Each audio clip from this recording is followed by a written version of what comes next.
एक बकरे का कंकाल लाल कपड़े में कुछ बांध के दबाया हुआ था और साथ ही बालों का एक गुच्छा था।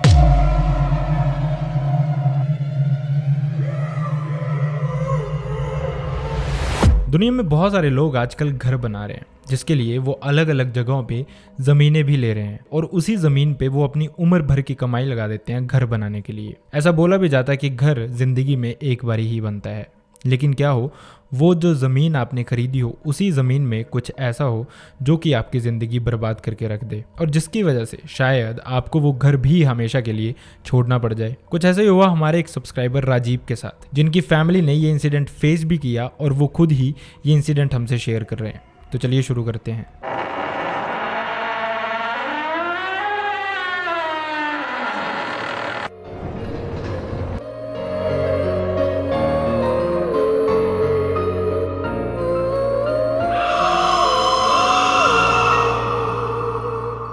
तो जैसे मैंने आपको बताया, ये इंसिडेंट हुआ था राजीव की फैमिली के साथ। ये फैमिली हिमाचल की ही एक गांव में रहने वाली है और इस इंसिडेंट को शुरू करने से पहले इस फैमिली के बारे में जान लेते हैं। राजीव की फैमिली में राजीव के अलावा उनकी वाइफ, उनका बेटा, उनका भाई, भाभी और माँ बाप, ये सब लोग एक साथ ही रहते थे जब ये इंसिडेंट हुआ था। और जो राजीव के ये बड़े भाई हैं ये डेली बेसिस काम ही करते हैं और जो राजीव के डैड हैं वो भी डेली बेसिस ही काम करते थे।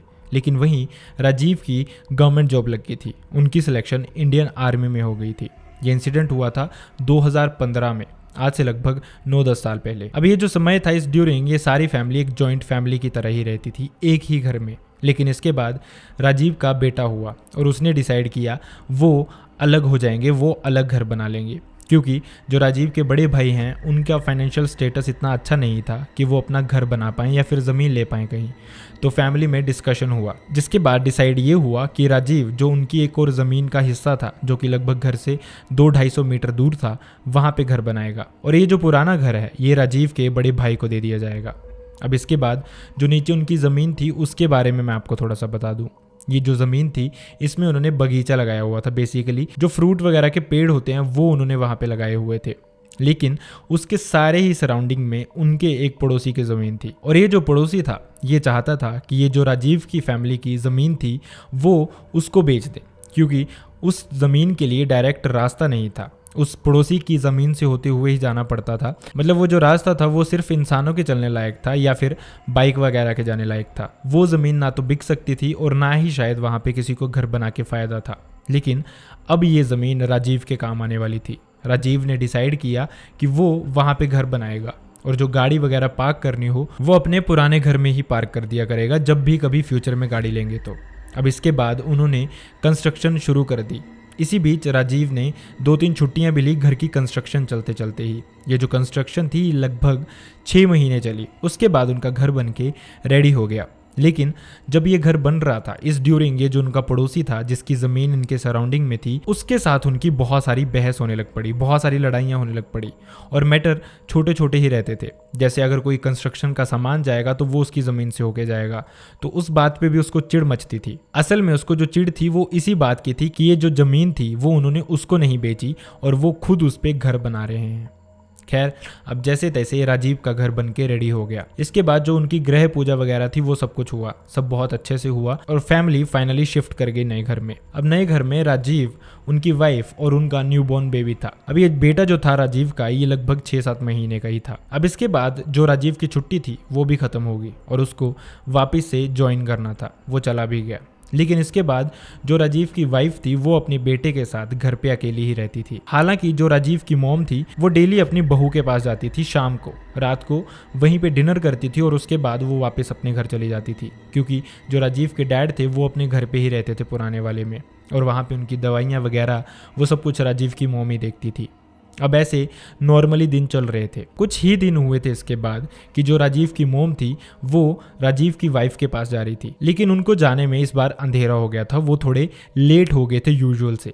और जैसे ही वो राजीव के नए घर के आंगन में पहुंचे तो उन्होंने देखा जो उनकी बहू थी वो बाहर आंगन के पास ही खड़ी थी और वो आसमान की तरफ देख रही थी, या तो मून को या तो फिर स्टार्स को, और वो बहुत वियर्ड से वे में ऊपर देख रही थी। अब सामने से किसी भी इंसान को दिख रहा होता है कि उसकी सांस आ रही है तो वो थोड़ा सा पोलाइट हो जाता है, वो थोड़ा सा डेलिकेटली बिहेव करता है, लेकिन वहीं जो राजीव की वाइफ थी वो वैसे की वैसे ही खड़ी थी। तो जैसे ही राजीव की मोम उसके पास पहुंची, उन्होंने पूछा कि तू बाहर क्या कर रही है इतनी लेट।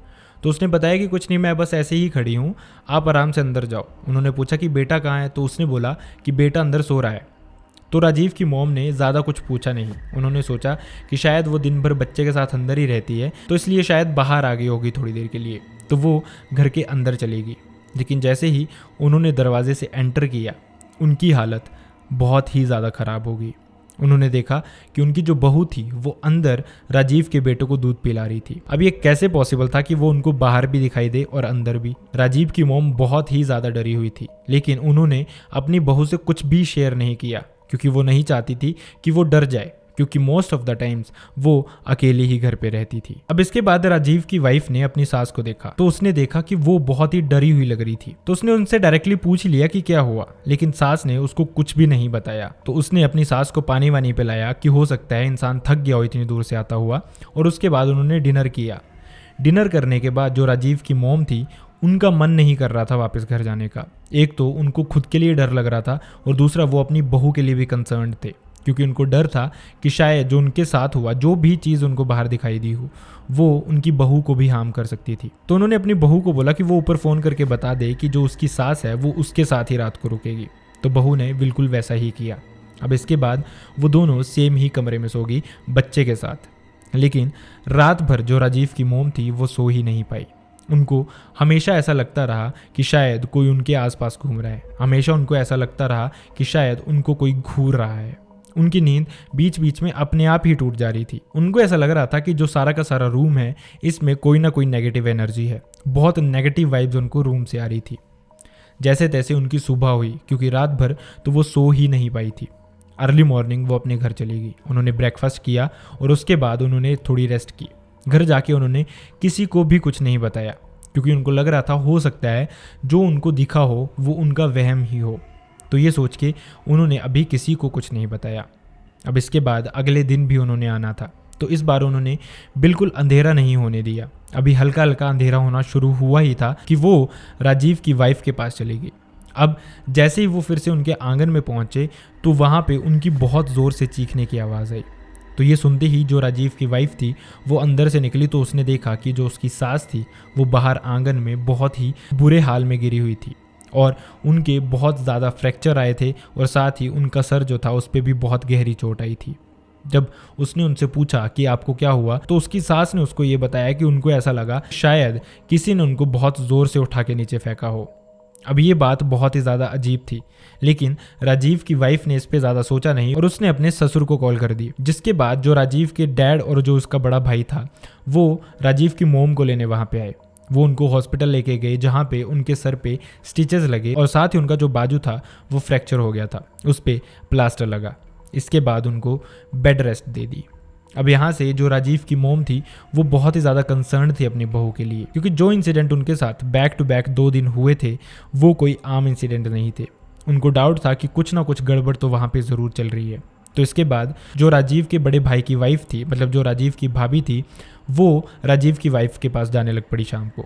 वो शाम को वहाँ पे गई और रात को वो वहीं पे रुक गई, क्योंकि जो राजीव की मोम थी उसने उसको यही बोल के भेजा था कि रात को वहीं पे रुक जाना कुछ दिन, जब तक राजीव की मोम ठीक नहीं हो जाती। तो वो एज़ यूजुअल शाम को जाती थी और रात को वहीं पे रुकती थी। लेकिन एक दिन उसके साथ भी कुछ बहुत अजीब हुआ। राजीव की वाइफ और राजीव के बड़े भाई की वाइफ एक साथ सो रही थी राजीव के नए घर में, लेकिन अचानक से रात को 12:30-1 बजे के अराउंड जो राजीव की भाभी थी वो बहुत ही चीखती हुई उठी, और वैसे ही राजीव की वाइफ की नींद भी खुल गई और बच्चा भी उठ गया। बच्चा रोए जा रहा था, लेकिन राजीव की वाइफ ने भाभी से पूछा कि आपको क्या हुआ। तो उन्होंने बोला कि उनके सपने में वो जो राजीव की वाइफ थी वो उसका गला दबा रही थी, और बहुत ही जोर से, बहुत ही भयानक वे में, और शायद वो अगर उठती नहीं तो सांस रुकने की वजह से वो मर भी सकती थी।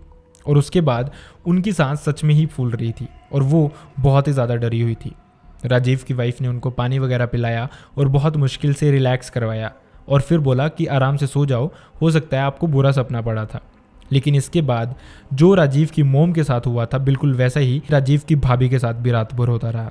उनको भी रात भर नींद ही नहीं आई, बीच बीच में उनकी नींद टूट जाए, और उनको रूम से बहुत नेगेटिव वाइब आ रही थी, जैसे शायद वहाँ पे कोई नेगेटिव एनर्जी थी।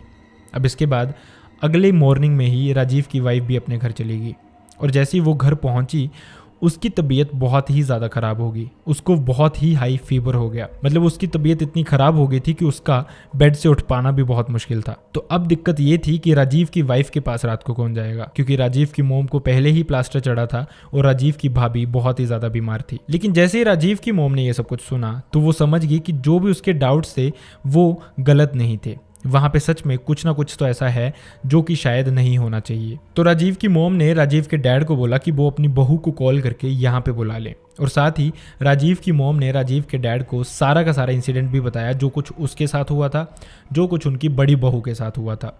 वो दोनों समझ गए कि शायद वहाँ पे कुछ ना कुछ गड़बड़ तो ज़रूर है। लेकिन प्रॉब्लम ये थी कि जो राजीव का घर था वो अकेला था, मतलब जो राजीव का पुराना घर था वो तो एक प्रॉपर गांव था, लेकिन जो उनका नया घर था जो कि लगभग 250-300 मीटर नीचे था, उसके बाद कोई भी घर नहीं था। उसके बाद एक जंगल जैसा एरिया था, मतलब घर पे सामान वगैरह चोरी वगैरह ना हो जाए, इन चीज़ों का भी डर था, जिस वजह से जो राजीव की वाइफ थी उसको वहीं पे रुकना पड़ता था। लेकिन उन्होंने फिर भी उसको काफ़ी फोर्स किया कि लॉक वगैरह करके यहाँ पे आ जा, लेकिन राजीव की वाइफ नहीं मानी, क्योंकि ना उसने कभी ऐसा कुछ फील किया था और ना ही उसको कुछ लग रहा था कि ऐसा कुछ हुआ है। ना ही उसकी सास ने उसको बताया कि ऐसा कुछ उनके साथ हुआ है, और उनको डाउट्स हैं कि यहाँ पे कुछ तो पैरानॉर्मल हो रहा है। घर वालों के 100 कहने पे भी राजीव की वाइफ नहीं मानी, और थक हार के फिर घर वालों को उसकी बात माननी पड़ी। लेकिन घर वालों ने उसको अवेयर कर दिया कि रूम्स को लॉक वगैरह अच्छे से कर लेना और आराम से सो जाना, अगर कोई दिक्कत हो तो रात को कॉल कर देना किसी भी समय। तो ये सारी उनकी कन्वर्सेशन हुई। उसके बाद जो राजीव की वाइफ थी उसने डिनर वगैरह किया और वो सो गई। लेकिन रात को उसी टाइम पे लगभग 12:30-1 बजे के अराउंड उसके दरवाजे पे किसी ने नॉक किया, और नॉक करने के बाद जो आवाज़ थी बाहर से वो किसी और की नहीं बल्कि राजीव की थी, और वो अपनी वाइफ को दरवाज़ा खोलने के लिए बोल रहा था। पहले तो राजीव की वाइफ एकदम से उठी तो उसको समझना है कि ये सच में हुआ है या फिर उसको सपना आया था। लेकिन इसके बाद फिर से उसका दरवाज़ा नॉक हुआ और यही आवाज़ उसको फिर से सुनाई दी कि राजीव बाहर से उसको दरवाज़ा खोलने के लिए बोल रहा था। तो उसने कुछ ज़्यादा नहीं सोचा, उसने बच्चे को उठाया और वो खुशी से दरवाजे की तरफ चली गई कि शायद राजीव उसको सरप्राइज़ दे रहा है। अब जब ऐसी सिचुएशन किसी पे भी आती है तो मोस्ट ऑफ द टाइम्स आपको यही बताया जाता है कि आपको दरवाज़ा नहीं खोलना चाहिए, या फिर आपको किसी भी आवाज़ को रात को फॉलो नहीं करना चाहिए, अनलेस आप श्योर हो जाओ कि बाहर जो इंसान आपको आवाज़ लगा रहा है वो असल में वही इंसान है जिसकी आपको आवाज़ सुनाई दे रही है। लेकिन राजीव की वाइफ ने शायद यहीं पे बहुत बड़ी गलती कर दी थी। राजीव की वाइफ ने जैसे ही आवाज़ को फॉलो करके दरवाज़ा खोला तो उसकी आंखें खुली की खुली रह गई। उसने देखा कि बाहर राजीव नहीं था, बल्कि कोई और ही चीज़ थी जो कि राजीव की वाइफ डिसाइड ही नहीं कर पा रही थी कि है क्या। ना उसका चेहरा रिकग्नाइजेबल था ना कुछ, वो समझ ही नहीं आ रहा था कि जो चीज़ बाहर खड़ी है वो है क्या। उसका फेस बहुत अजीब सा लग रहा था और वो बहुत ही क्रीपी सी चीज़ लग रही थी। इसके बाद एकदम से वो जो कोई भी चीज़ थी उसने राजीव की वाइफ को देख के क्रीपी सी स्माइल दी, जिसके बाद राजीव की वाइफ की हालत इतनी ख़राब होगी कि वो चीखते हुए वहाँ से अपने पुराने घर की तरफ भागी, और वो पूरे रास्ते चीखती हुई ही गई। ये जो सारे गांव वाले थे इन सब ने ये चीखें सुनी। जैसे तैसे करके राजीव की वाइफ अपने पुराने घर पहुंची। तो पुराने घर पे जैसे ही पहुंची तो उसकी सास ससुर जो थे वो सब जाग गए थे। ससुर उसको बाहर लेने आया तो उसने देखा कि जो राजीव की वाइफ थी उसके कपड़े सारे घास से भरे हुए थे, और उनके जो बच्चे के कपड़े थे वो भी घास से भरे हुए थे। उनको देख के ऐसा लग रहा था कि ना जाने कितनी बार वो रास्ते में गिरती पड़ती यहाँ पे पहुंची है, और उसकी हालत बहुत ही ख़राब थी। मतलब उसको सांस भी नहीं आ रही थी, ना वो कुछ बोल पा रही थी, और दूसरी तरफ बच्चा भी कॉन्टिन्यूसली रोए ही जा रहा था। अब उनको समझना है कि ये हुआ क्या है, लेकिन जो राजीव की मॉम थी वो समझ गई थी कि जो कुछ उनके साथ हुआ था, जो कुछ उनकी बड़ी बहू के साथ हुआ था, वैसा ही कुछ राजीव की वाइफ के साथ भी हुआ है। उन्होंने बहुत मुश्किल से लगभग आधा पौना घंटा लगा के राजीव की वाइफ को काम किया। उसके बाद उन्होंने जब पूछा तो राजीव की वाइफ ने उनको सब कुछ बताया, जो कुछ भी उसके साथ हुआ। अब सास के जो डाउट्स थे वो और भी ज़्यादा क्लियर हो गए, और उन्होंने राजीव की वाइफ को वहीं रोक लिया। अब रात को नीचे किसी की भी जाने की हिम्मत ही नहीं हो रही थी कि कोई जाए और दरवाजे लॉक करे, तो उन्होंने सब कुछ एज इट इज़ ही रहने दिया, और वो रात उन्होंने बड़ी मुश्किल से काटी। अब इसके अगले दिन सुबह होते ही जो राजीव के डैड और जो राजीव के बड़े भाई हैं वो गए राजीव के नए घर पे। उन्होंने चेक किया कि कोई सामान चोरी वगैरह तो नहीं हुआ है, या फिर कोई ऐसी चीज़ सच में आसपास तो नहीं है जो राजीव की वाइफ को दिखी हो, लेकिन ऐसा कुछ भी नहीं था। उन्होंने दरवाज़ा लॉक किया और वो वापस अपने घर आ गए। इसके बाद उन्होंने राजीव को कॉल करके भी वापस बुला लिया और राजीव की वाइफ को उन्होंने वहीं पे रोके रखा। अब वहीं पे राजीव की वाइफ भी सो रही थी, बाकी फैमिली मेंबर्स भी सो रहे थे और सब नॉर्मल ही था। इसके बाद राजीव भी लगभग 2-3 दिन के बाद वापस घर आया।